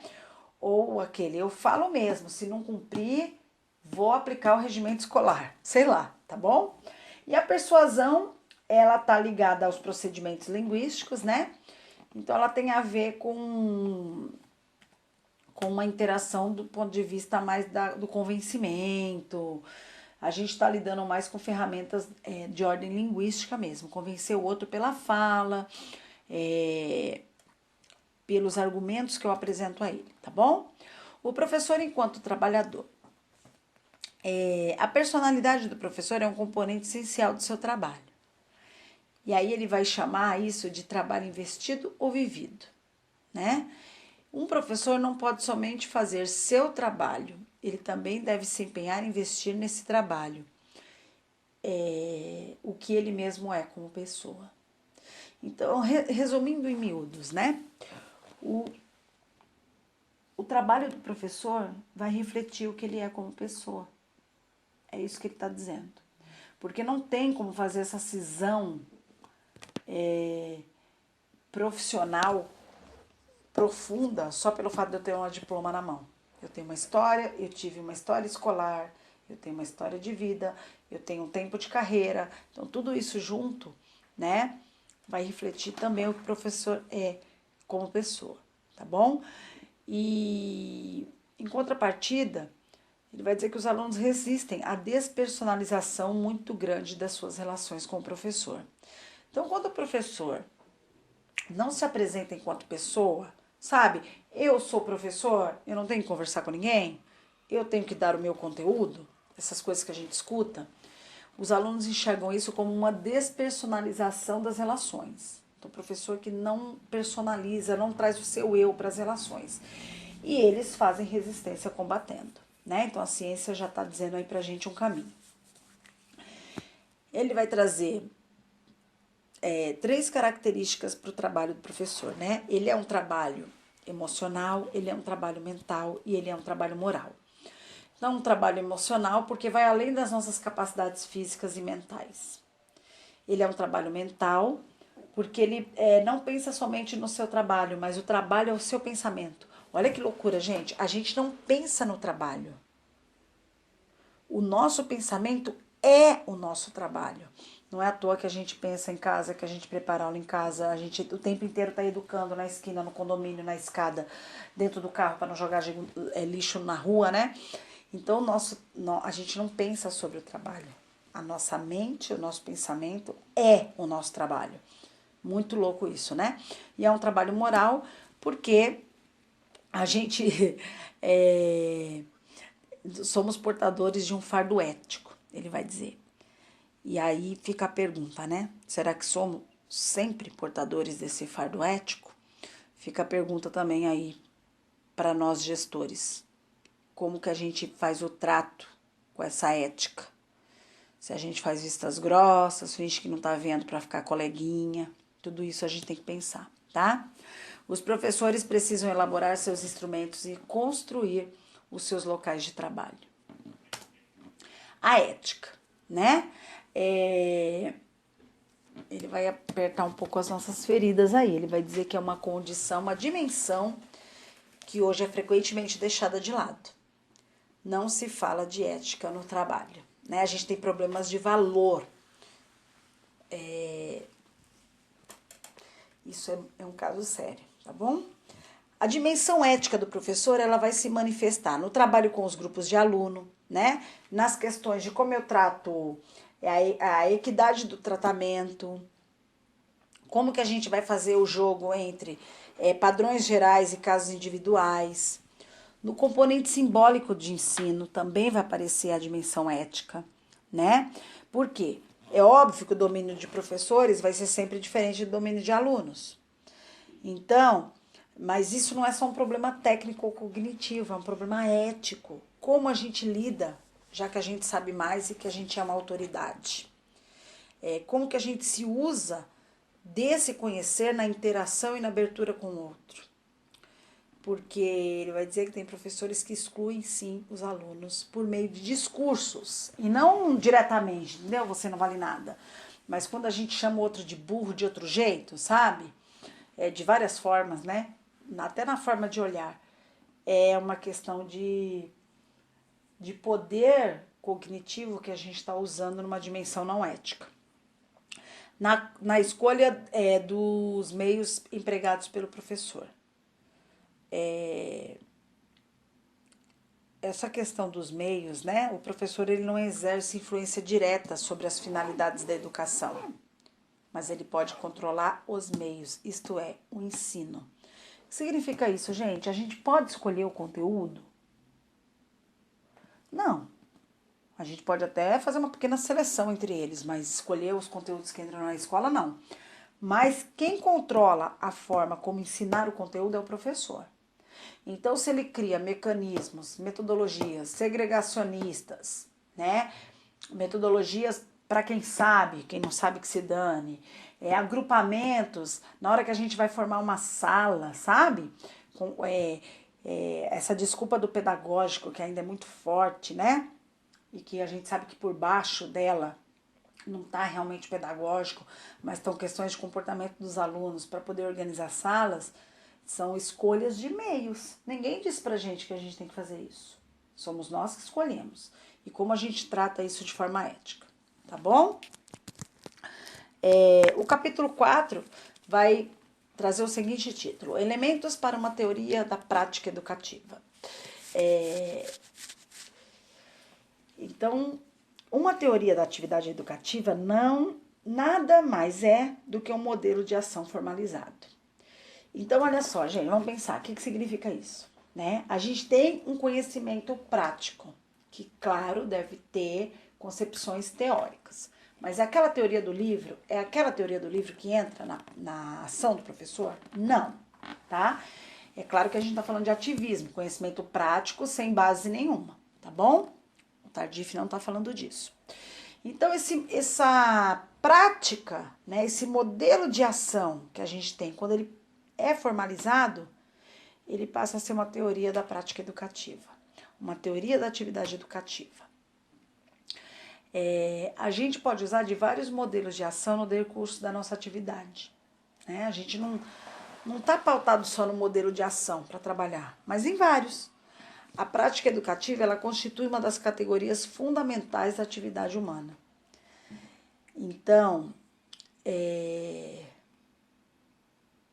a prática educativa é fundamental. Olha que interessante. Por que isso, né? Porque, gente, para tudo a gente precisa aprender. Para tudo. Tudo envolve aprendizagem. Não é verdade? E é por isso que essa atividade humana, né? A prática educativa é tão glamurosa, vamos dizer assim. A natureza do saber dos professores deve ser compreendida em relação direta às condições e os condicionantes que estruturam a prática educativa. Então, o saber ensinar, ele não se define só na sua competência cognitiva ou na sua competência lógica, científica, mas na sua prática, né? Na sua pragmática, a gente já falou disso. Então, não adianta só conhecimento cognitivo, tá? Existem 3 concepções da prática em educação. Então, ele vai trazer 3 concepções e a gente precisa observar lá na nossa escola que concepção que a gente tem mais forte, né? A educação enquanto arte, então, é aquela escola ou aquele espaço, né, em que as pessoas acreditam que a educação é né? Segundo essa concepção, a ação do educador pode ser associada à atividade de um artesão, isto é, a atividade de alguém que possui uma ideia, uma representação geral de um objeto que quer atingir, possui um conhecimento adquirido e concreto sobre o material que vai trabalhar, age baseando-se na tradição e receitas de efeito comprovado específicas à sua arte, age guiando-se também em sua habilidade pessoal, age guiando-se por sua experiência. forte de bons hábitos, fonte de bons hábitos. Então, gente, é assim, às vezes a gente pensa a educação enquanto arte, já na arte pronta, né? Naquela coisa etérea, bonita, e não é isso. Né? A gente tem que pensar na educação enquanto arte, na técnica para fazer aquele quadro. Que o cara, para fazer aquele quadro, precisou pensar o material, precisou fazer uma representação mental, um esboço, um rascunho, precisou de conhecimento, agiu a partir de receitas que já estão no mundo e já foram testadas, né? Então, o nosso trabalho tem que ser assim também, tá bom? Educação enquanto técnica guiada por valores. Essa concepção repousa na posição entre a esfera da subjetividade e a esfera da objetividade. O professor ideal fundamenta sua ação nas ciências da educação, principalmente na psicologia. Ao mesmo tempo, orienta sua ação de acordo com a ordem de valores e de interesses. Sua prática conjuga os méritos das ciências, o comportamento da aprendizagem e as virtudes de uma ética da pessoa, de sua autonomia e de sua dignidade. O que é isso, gente? A educação guiada por valores, ela está em cima, né? Ela está apoiada entre a esfera da subjetividade, ou seja, quem é o professor, enquanto pessoa, enquanto ser humano, enquanto isso, enquanto aquilo, enquanto conhecimento, blá blá blá, e a esfera da objetividade, né? Enquanto conhecimento técnico, enquanto técnica, enquanto, sei lá, tudo que a gente pensar que está fora da gente, né, da parte objetiva, faz parte disso. Então, como que eu trabalho com a subjetividade e a objetividade, de maneira que, é isso que ele está dizendo, gente, que eu trabalhe para um ensino numa perspectiva integral do ser humano, né? Porque eu vou ter que trabalhar conteúdo, mas também eu vou ter que orientar valores, comportamento, aprendizagens, percebe? É muita coisa. E a educação enquanto interação, que é uma terceira concepção, que vai dizer que a interação se refere a toda forma de atividade na qual seres humanos agem em função dos outros, né? Então, essas questões de interação a gente precisa estar extremamente atento, né? Porque eu posso até manter os alunos, por exemplo, sentados na sala de aula, mas eu não consigo obrigá-los a participar do processo de aprendizagem. Não consigo. Então, como que eu vou fazer isso? Por coerção, por persuasão, pela minha construção de autoridade X ou Y? Eu não sei, tá? Então, uma teoria da prática educativa não pode negligenciar as atividades tradicionais que desempenham. Porque às vezes a gente vê coisas extremamente tradicionais e sedimentadas que a gente não questiona mais. E não se pergunta sobre como são as interações naquele espaço. E aí ele vai dar um exemplo, né?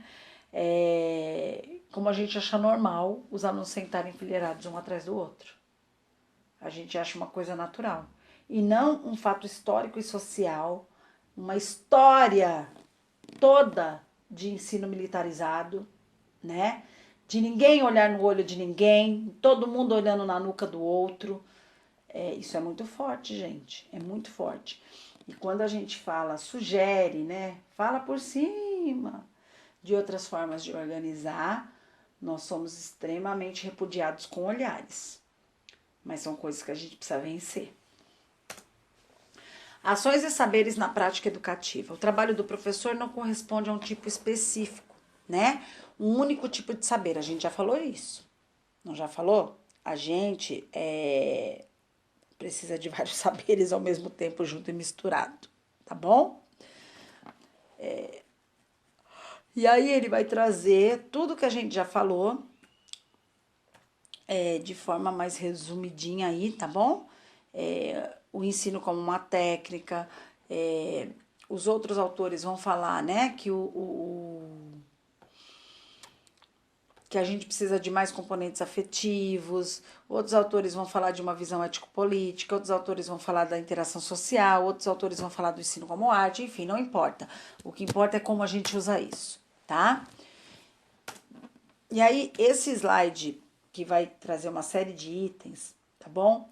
Eu vou passar aqui porque é um resumo, ele vai retomando o que ele já falou, tá? Que a gente precisa ter diferentes tipos de ação, lembra das ações? Tá aqui, ó, ensino como uma técnica, componentes afetivos, autores, visão ético-política, visão de interação social, ensino como arte, não importa, tá bom? A gente precisa ter presença simultânea e de diferentes tipos de ação. Não dá para escolher uma coisa só dentro da escola. Eu ia pular o slide, mas eu não vou pular, eu não consigo. A atividade do professor, ela está voltada a um face a face com o coletivo. Então ele tem que saber disso, ele tem que pensar sobre isso, né? O saber ensinar na ação precisa de um conjunto de competências diferenciadas. Os componentes da ação do professor, né, os componentes teleológicos são muito distintos. Os professores dependem de diversos tipos de ação para poder trabalhar. A gente tem, ele já falou do poliformismo de raciocínio, né?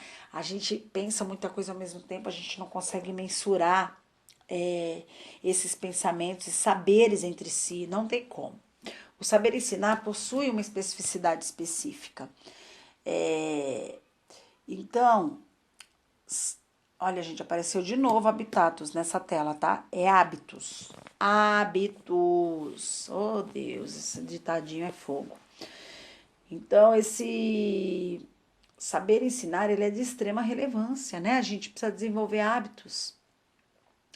A cultura profissional, ela seria baseada numa ética profissional, que a gente já falou, né?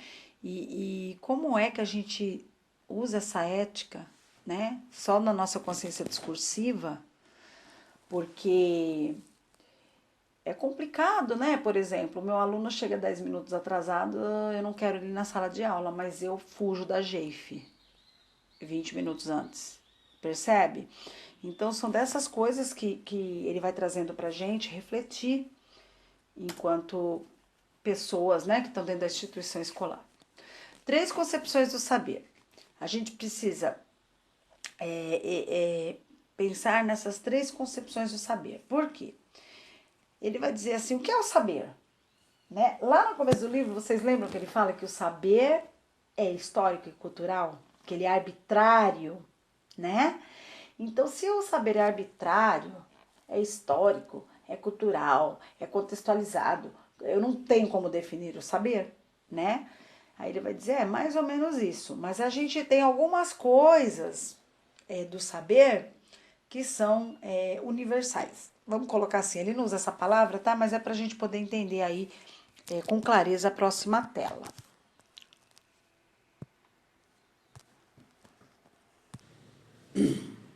Então, vamos lá falar um pouquinho dessas 3 concepções, né? Que perpassam aí o saber, tá?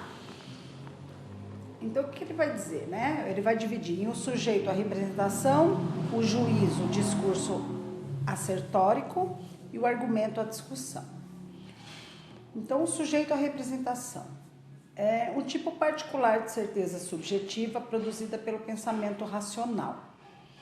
Saber alguma coisa é possuir uma certeza subjetiva racional.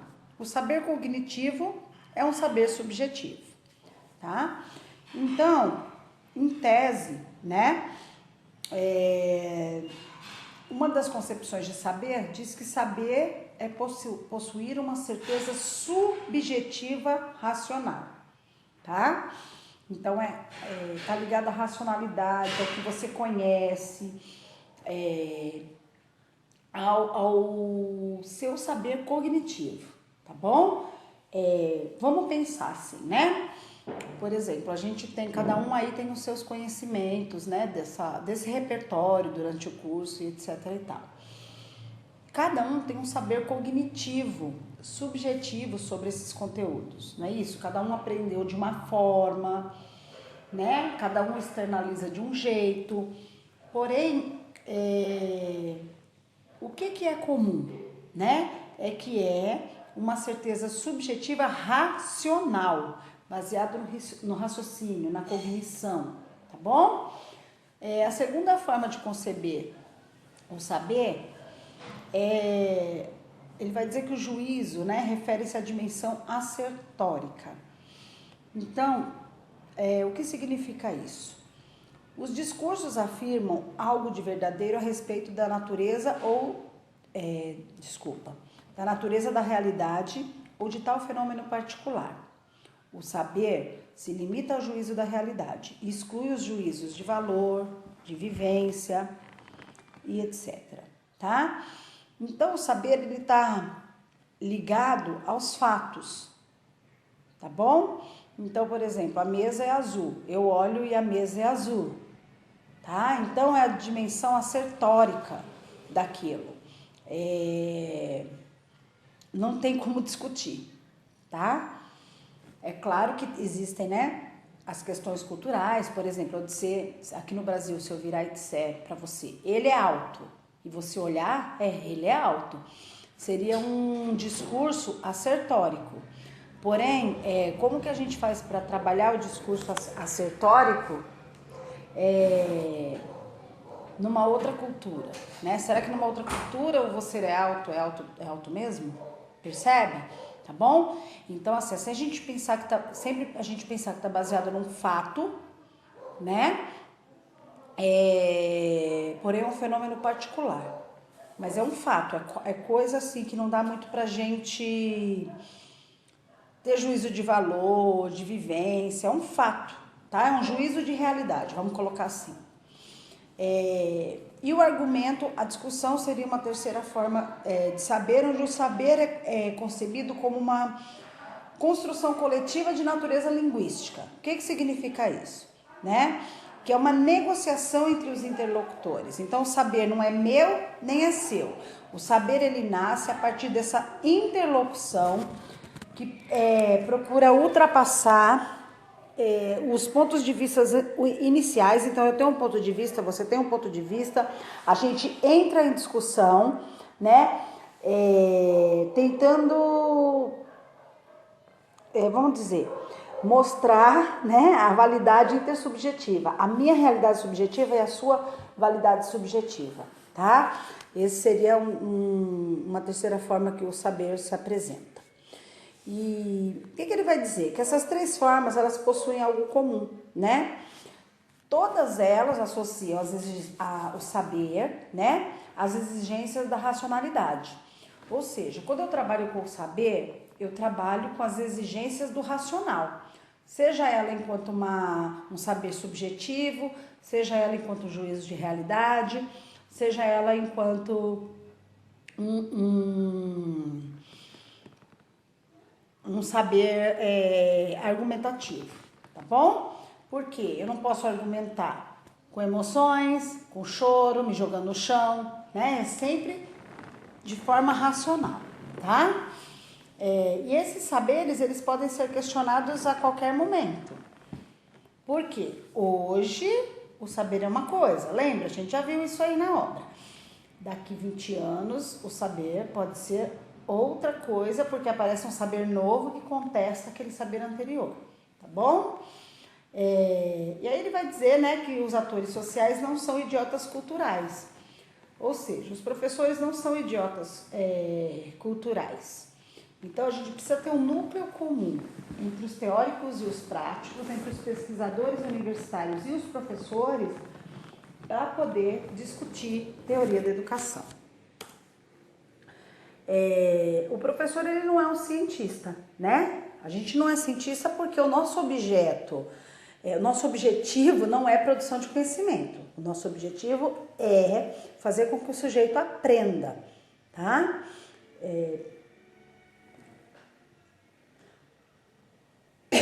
Desculpa, gente.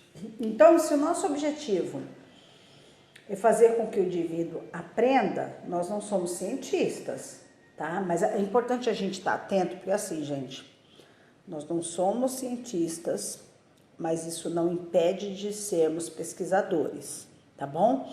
O professor, a sua profissão é professor, não é cientista. Mas o professor reflexivo é o professor que faz pesquisa o tempo inteiro, mas com qual objetivo? De produzir novos conhecimentos apenas? Não, de produzir conhecimentos que retornem para prática, Percebe a diferença?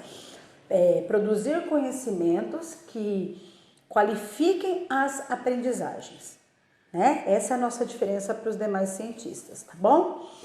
E aí vai dizer o que define uma situação educativa. Uma situação educativa, ela traz 8 aspectos, né? O Tardif vai dizer pra gente, uma pessoa adulta, supostamente dotada de saber, que está regularmente em contato com um grupo de pessoas, daí ele vai pôr crianças, né, nessa situação, que supõem estarem aprendendo e cuja presença é obrigatória para ensinar-lhes um conteúdo socialmente determinado de uma série de decisões tomadas em situação de urgência. Então, isso seria vamos dizer assim, o processo de uma situação educativa, né? Então, tem um adulto que está em contato com um grupo de pessoas, coletivo e individual, tá? Que a gente supõe estar aprendendo e cuja presença é obrigatória para poder ensinar-lhes um conteúdo socialmente determinado e também tomar uma série de decisões em situação de urgência, tá? Porque quando a gente está agindo, a gente é forçado a tomar decisões o tempo inteiro, tá? Lembrando que muitas vezes a gente se baseia em valores morais, normas sociais, para poder tomar decisões, não é isso? Por exemplo, quando a gente diz assim, olha, não pode, nem sempre o não pode é baseado só no conhecimento cru ou no que a gente acredita, né? Ele está atrelado a uma norma social, ou um valor moral, para a gente impor algumas coisas. E os limites da consciência profissional. Ele vai dizer que nós, né, temos consciência do que fazemos até certo ponto. Nós não temos consciência de tudo. E aí a necessidade da gente tentar trazer sempre para a consciência algumas coisas. E esse processo de trazer para a consciência, né, gente, é por meio de pesquisa, por meio de investigação, tá? Então, ele vai dizer que todas as atividades comportam 2 aspectos, um aspecto intencional e um não intencional. Então, sempre que eu vou fazer alguma coisa, eu tenho uma intenção, mas também aspectos não intencionais interferem nesse processo. Ele traz até um exemplo do fracasso escolar, né? Que ele vai dizer que os estudos têm mostrado que a origem socioeconômica e cultural são decisivas quando a gente fala de fracasso escolar. Mas o que grande parte dos professores discursam, né? A gente defende valores de igualdade e de justiça, não é isso? Então, peraí, se a gente defende esses valores de igualdade e justiça, mas as crianças, está comprovado, né? Socioeconomicamente desprivilegiadas são as que compõem o fracasso escolar, tem algum paradoxo aí entre o nosso discurso e o que acontece na prática. Ele vai dizer, a menos que a ação do professor seja nula, né, o que não é verdade, nossa ação jamais será nula e sem efeito, nós precisamos reconhecer que os professores realizam objetivamente uma tal seleção. Então, existe uma seleção, sim, tá? É preciso admitir que existe, às vezes, um abismo entre as boas intenções e o que realmente a gente faz, tá bom? Entre as boas intenções e o que realmente a gente faz, aí pode ter um buracão. Aí, logo na sequência, né, o Tardif vai falar da importância da relação com o outro. Ele vai dizer que o nosso trabalho, ele é estruturado em torno de 2 condicionantes, tá? O condicionante da transmissão da matéria, ou seja, o condicionante dos conteúdos, e o condicionante das interações com os alunos. Então, não tem só como eu dominar a matéria, ou não tem só como eu ser bom na interação com os meninos. É preciso fazer com que esses 2 condicionantes converjam, tá? Trabalhem juntos. E aí ele vai dizer que o ensino é uma atividade linguística, né? Que tem essencialmente um público. Então, a gente fala para alguém. E se é uma atividade linguística, a gente precisa ter um arsenal, vamos lá, de novo. Arsenal, ó, saiu. Um arsenal de competências que não emana só conhecimento de conteúdo, né? Ou conhecimento cognitivo. O professor precisa ser bom do ponto de vista linguístico, de como ele fala com esse auditório. E aí ele vai precisar teatralizar, né? Exercer sua autoridade, gerir uma sala de aula, tem que ter habilidade de comunicação, enfim, é bem mais complexo do que a gente pode imaginar. Na parte 2 do livro, que a gente vai entrar agora, é quando ele vai falar de formação de professores, né? Então ele intitula O Saber dos Professores e Sua Formação, tá? Os professores enquanto sujeitos do conhecimento, é o título aí do capítulo 6. Nessa etapa agora, né, da parte 2, é que ele vai... basicamente, gente, o tema que move aí essa parte 2 é o professor pesquisador, o professor investigador, o professor reflexivo, tudo aquilo que a gente já viu sobre isso, tá? Então ele vai dizer que a prática docente não pode ser só um lugar de aplicação, né, de teorias. A gente precisa também ser um lugar de produção de saberes. A gente precisa se enxergar enquanto construtor de teorias também, tá? Que o professor pare de ser só objeto de pesquisa. Nós não somos objetos de pesquisa, né? Só ser a cobaia do outro, para o outro investigar, tá? E aí ele vai dizer que tem que existir um esforço para que os professores se apropriem da pesquisa, que eles aprendam a reformular seus próprios discursos, que eles aprendam a transformar, na verdade, né, a sua linguagem em linguagens suscetíveis de objetivação, porque a gente precisa objetivar, né? A gente fica muito no plano etéreo, não consegue objetivar a nossa prática, a gente precisa começar a fazer isso, né? O que seria objetivar? É pesquisar, pensar sobre ela e saber falar sobre ela com propriedade. Ele vai dizer que a gente deveria poder dizer algo, né, da nossa própria formação profissional. Porque o que acontece? Muito do que a gente produz de conhecimento na escola deveria voltar para os cursos de licenciatura, tá? E esse movimento, ele só vai ser autorizado quando a gente começar a fazer pesquisa, né? Se enxergar enquanto sujeito pesquisador, tá? Então a gente não precisa, né, esvaziar a lógica disciplinar. Não é exatamente isso, tá? Mas a gente precisa reconhecer os alunos enquanto sujeito de conhecimento e não enquanto espíritos virgens, né? Ele vai falar que é uma necessidade também. Ele vai trazer, eu trouxe para vocês no slide, né, uma fala dele, inclusive na primeira pessoa. Não vejo como posso ser um sujeito do conhecimento se não sou, ao mesmo tempo, o ator da minha própria ação e o autor do meu próprio discurso.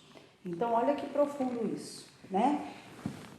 Como que a gente pode ser sujeito do conhecimento se a gente não é ator da própria ação e nem do próprio discurso? Tá na hora da gente começar a pensar sobre isso, né? E a gente também tem uma responsabilidade sobre isso. Enquanto coordenador, lá no chão da escola, como é minha GEF, como é o meu pé, existe um momento para pesquisa, a gente faz um processo reflexivo das nossas práticas, a gente observa a pragmática do nosso trabalho, tudo isso são coisas que a gente tem que se perguntar, tá? Porque o que acontece? Hoje a gente tem uma hierarquia dentro da mesma profissão. Professores universitários, professores da educação básica. E o Tardif vai dizer que a gente precisa atuar, né, de forma a fazer pesquisa, construir as nossas teorias. E ele defende a universalização, a unidade, né, da profissão, na verdade. Dá para a escola a universidade, que esse professor possa produzir conhecimento em qualquer um desses espaços, e não só na universidade como está hoje, tá? No capítulo 7 ele vai tratar dos saberes profissionais dos professores e conhecimentos universitários, porque a gente tem, né, claro, uma bagagem de conhecimento que não pode ser desprezada, que é da nossa, vamos dizer assim, como é que eu posso falar para vocês? É um conhecimento mais erudito, mais científico, mas a gente também tem o conhecimento proveniente das nossas improvisações, né? Dos nossos macetes, das nossas adaptações a situações novas e únicas, né? Ele vai usar essa frase, adaptação a situações novas e únicas. Por quê? Cada sala é uma sala, cada aula é uma aula, cada dia é um dia. Então o professor vai estar o tempo inteiro nesse jogo entre conhecimento erudito, científico, conhecimento institucionalizado, né? Enfim. E esse outro conhecimento que ele foi adquirindo, né, a partir da improvisação, da adaptação, dessas situações novas e repentinas que acontecem. E ele vai dizer até montar uma equação, né, que o nosso processo de produção se caracteriza por um certo grau de determinação em relação a uma tecnicidade. Então a gente tem uma parte técnica, mas a gente tem uma parte indeterminada. Cada vez que a gente vai para uma sala de aula, pode ser uma coisa diferente. Então isso trabalha, né, a indeterminação e a tecnicidade, que ele vai chamar de I, de T, trabalha no esquema de razão IT. A gente não trabalha, né, só na indeterminação, não pode, não deve, mas também a gente não consegue trabalhar só na tecnicidade. Precisa ter aí uma razão de proporção entre elas, tá? O Tardif, ele vai tratar da crise do profissionalismo, tá? Então, assim, quem era, né, o puta profissional até bem pouco tempo? Era o perito, né? Então, por exemplo, se eu sou professor de língua portuguesa, o cara que conhecia muito da língua portuguesa é o perito. Se eu sou um professor hoje, né? Como é que a gente está nesse campo? Vamos estender. O professor universitário é o perito, né? E nós somos os profissionais que botam em prática o que o perito sabe, né? Vamos colocar assim, se a gente trouxer isso para uma esfera mais ampla, tá? Mas a crise do profissionalismo, ela está acontecendo porque não é mais só esse perito, né, gente? Dominar a língua inglesa não significa que você será bom professor de língua inglesa. Dominar a gramática não significa que você será bom professor de gramática, porque a gente não está só no campo da técnica, né? Ser perito só não resolve mais os problemas da escola, os problemas do trabalho, os problemas do cotidiano, e não dá para ignorar mais isso, né? Não dá para usar o velho discurso: eu sou professor de português, eu tenho que ensinar português. Isso aí já está mais que ultrapassado, né? Tendo em vista que a escola que a gente tem hoje não é a escola da década de 40, de 50. Essa crise vamos dizer assim, né, da perícia profissional, ela bota em crise a formação profissional, não é verdade? Porque se eu ser o perito não é mais o suficiente, uma formação voltada para formar o perito também, por consequência, não será, tá? E aí também aponta-se uma crise de poder profissional e de confiança que o público deposita na gente, né? Porque se ser só o perito não resolve mais, né? Por quê? Antes eu precisava ser o perito, porque o meu menino tinha que dominar muito o meu conteúdo para ele ter garantido um emprego no mundo lá fora. Isso aí já não funciona mais quando a gente fala de escola, né? Simplesmente não funciona e não é difícil a gente pensar nisso. E aí ele vai dizer, né, que a gente em última instância a crise da ética profissional, isto é, dos valores que deveriam guiar o profissional. Então a gente também está numa crise ética, né, que está sendo esquecida, está sendo jogada de lado. A gente está esquecendo que esses nossos objetos de trabalho são seres humanos, tá? É mais ou menos isso aí que ele está trazendo pra gente. É bem doído, né? Mas é interessante a gente pensar sobre. E aí o Tardif vai falar de um conjunto de saberes, né, utilizados pelos profissionais, que precisa ser pensado na hora que a gente vai falar de pesquisa universitária, tá? Então ele vai propor uma volta à realidade, até entre aspas, né? Que é conhecimento do trabalho. Quando a gente vai fazer pesquisa de educação, o conhecimento, né, que ele vai chamar de working knowledge, não pode estar separado das questões teóricas, tá? A gente não pode confundir os saberes profissionais de conhecimentos transmitidos nas instituições universitárias pelo, vamos dizer assim, deixa eu achar uma forma mais clara para explicar para vocês. Seria mais ou menos assim, a gente tem que saber separar o joio do trigo, tá? A gente precisa separar o saber institucionalizado do saber profissional. Porque uma coisa é uma coisa, outra coisa é outra coisa. Não dá para pegar o conhecimento institucionalizado, ou seja, o conhecimento que foi transmitido na universidade e achar que dá para aplicar num campo prático de forma direta, né? Não tem como fazer isso, tá? Vai dizer que os pesquisadores universitários deveriam sair dos seus laboratórios, né? E realmente ir para o chão da escola. Vai dizer que os professores não são idiotas cognitivos, né? Como nos tratam. E que os pesquisadores deveriam se interessar pelos que os professores sabem fazer, né? E não pelo que eles deveriam fazer, como é o que a gente costuma ver de forma mais comum, né? E a gente precisa, ele vai dizer que é preciso estudar o conjunto de saberes mobilizados pelos professores para atuar na sua prática. Porque são muitos os saberes utilizados, né? Não é um só, isolado, só conhecer seu conteúdo, tá? E algumas características dos saberes profissionais do professor a gente já viu tudo isso, né? Mas ele vai repetir aqui. Os saberes profissionais dos professores são temporais, são plurais, heterogêneos, são personalizados e situados. Porque, gente, tem coisa que eu trabalho, né, dentro de uma instituição escolar, que numa outra não é possível. Então, é um conhecimento situado, percebe? Por isso que ele vai falar de situado. Vai depender dos contextos, né? O objeto do trabalho docente são seres humanos e, por conseguinte, né, os saberes dos profissionais carregam as marcas do ser humano. Então, não dá para eu trabalhar como uma porta se eu estou trabalhando com o ser humano. Se eu estou trabalhando com o ser humano, a marca, né, do ser humano vai estar misturada dentro dos meus saberes profissionais, tá bom? Não dá para ser só um técnico, né? É isso que ele está dizendo, tá? Ele vai falar um pouquinho de formação de professores, tá?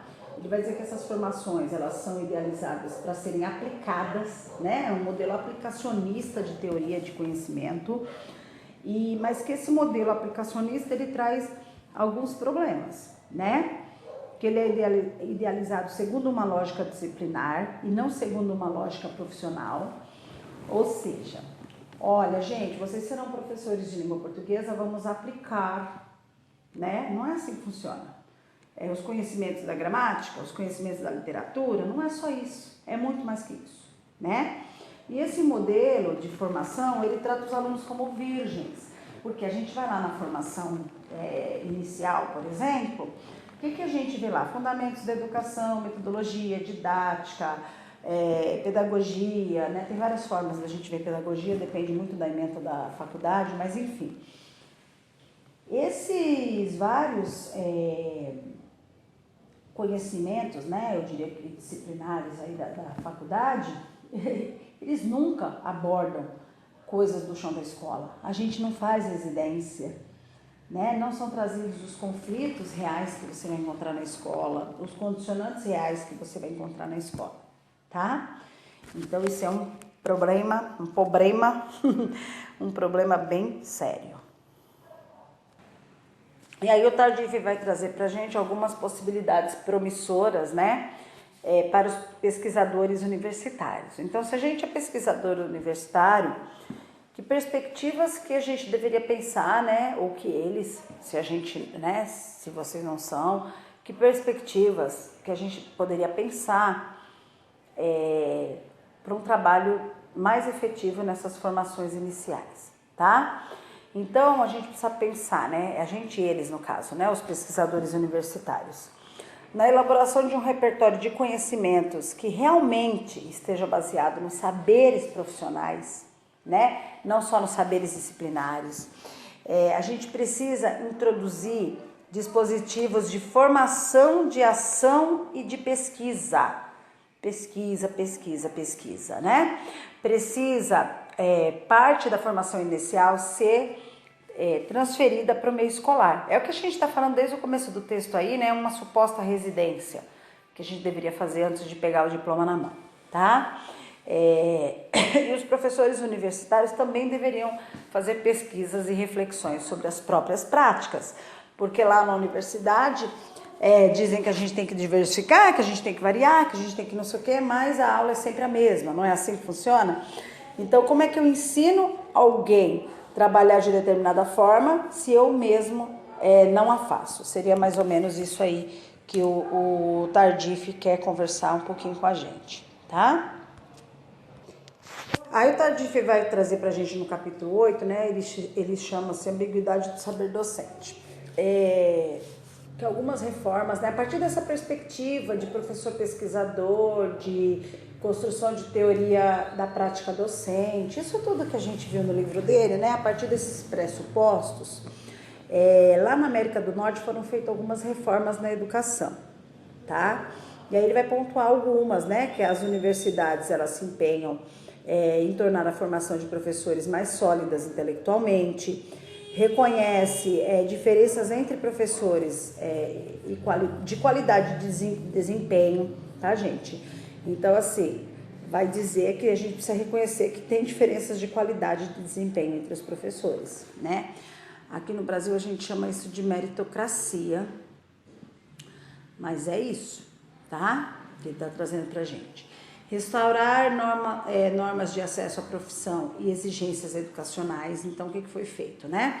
Foi feita toda uma reestruturação de vamos dizer assim, melhoria, né, de normas para acesso a ser docente, porque o Tardif vai até usar exatamente esse termo, não é qualquer um que pode ser professor. Não posso acordar num dia de manhã e dizer, quero ser professor, ou então, não tenho nada para fazer, quero ser professor, ou então, não consigo emprego, vou fazer pedagogia, né? Ele diz que a gente tem que criar mecanismos de exigir mais da profissão. Estabelecer uma ligação entre as instituições universitárias de formação e os professores e as escolas, fazer com que as escolas se tornem lugares mais favoráveis para as aprendizagens dos professores, tá? Então, foram algumas ações aí tomadas na América do Norte com base nessas teorias que a gente está vendo até aqui. E aí, se tem uma reforma educacional, também existe lá, né, uma reforma de formação de professores, tá? Então, eles vão falar, né, que as reformas norte-americanas, elas precisam que exija uma transformação dos fundamentos da formação para o magistério, né? Porque se a gente está pensando tudo isso, a gente precisa reformular os cursos superiores, tá? Com a perspectiva de tornar a atividade profissional docente de alto nível. De novo, voltando àquela história, que não é qualquer um que pode ser professor, tá? E aí os professores passam a ser considerados práticos, refletidos ou reflexivos, que produzem seus saberes específicos do seu próprio trabalho. Então, as formações começam a considerar o professor enquanto um professor investigador, tá?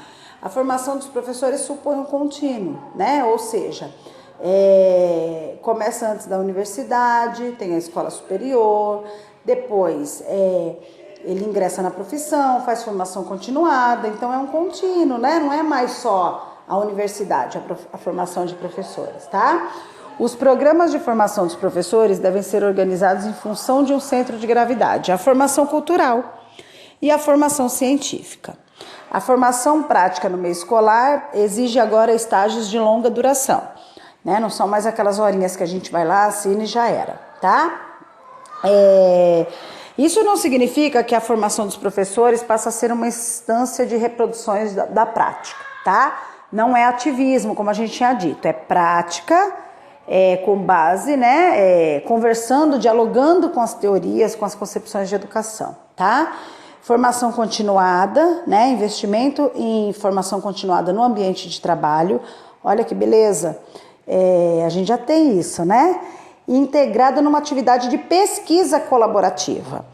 Então, isso aqui está faltando para a gente, porque formação continuada em ambiente de trabalho nós já temos, tá bom? Uma parte importante da formação profissional é adiada para quando o professor ingressa, né? Porque é óbvio que é lá que ele vai aprender de verdade, né? Como é que é ser professor. E pensar que a multiplicação das tecnologias podem fazer com que surjam novos modelos de colaboração, certo? Então, assim, ele vai tratar um pouquinho logo na sequência, né, sobre o papel dos professores norte-americanos nessa reforma, tá? Vai falar de novo diversidade e ambiguidade dos saberes profissionais.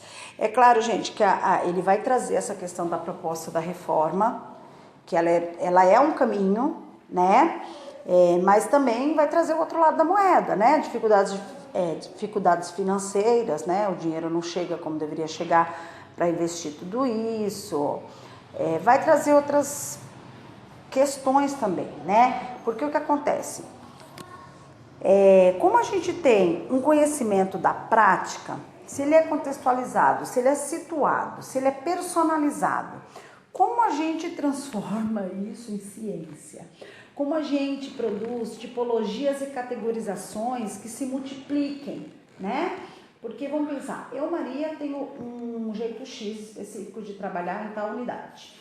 Super funciona. É uma teoria? É uma teoria. Mas como fazer essa teoria ganhar dimensão social, né? Porque uma teoria ela só serve se ela tem dimensão social. Se ela é só para mim, ela não é uma teoria, né? Que vai, vamos dizer assim, mudar e reconstruir a sociedade. Então, esse é um problema que o Tardif enxerga, que a gente precisa pensar nessa prática docente, mas como a gente faz para pegar algo tão peculiar, né?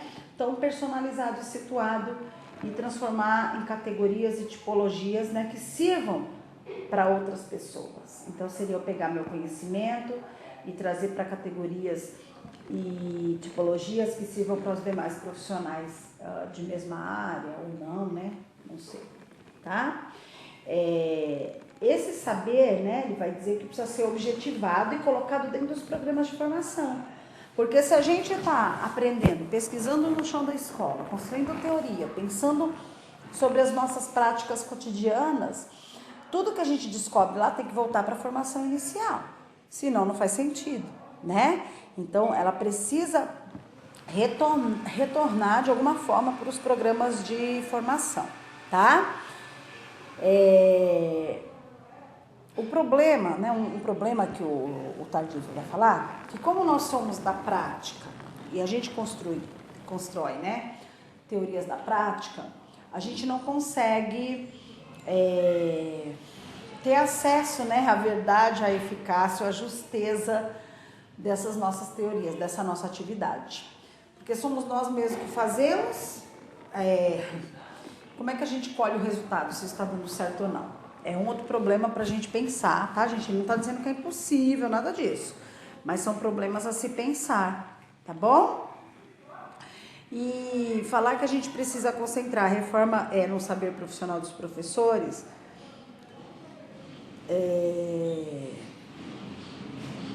tem um problema, né? Ele vai dizer que, por exemplo, enquanto a gente está pensando em algumas coisas nos países mais desenvolvidos, né? Nos países menos desenvolvidos, a gente fica meio que estagnado nos saberes sociais, tá? Ele vai fazer uma pequena crítica aí, ele vai citar até o Brasil como exemplo. Que aí se essa pesquisa tão altamente científica não vai fazer a gente perder os saberes sociais, tá? Fica aí, é o que ele vai trazendo de problema pra gente, né? Pra gente pensar, tá?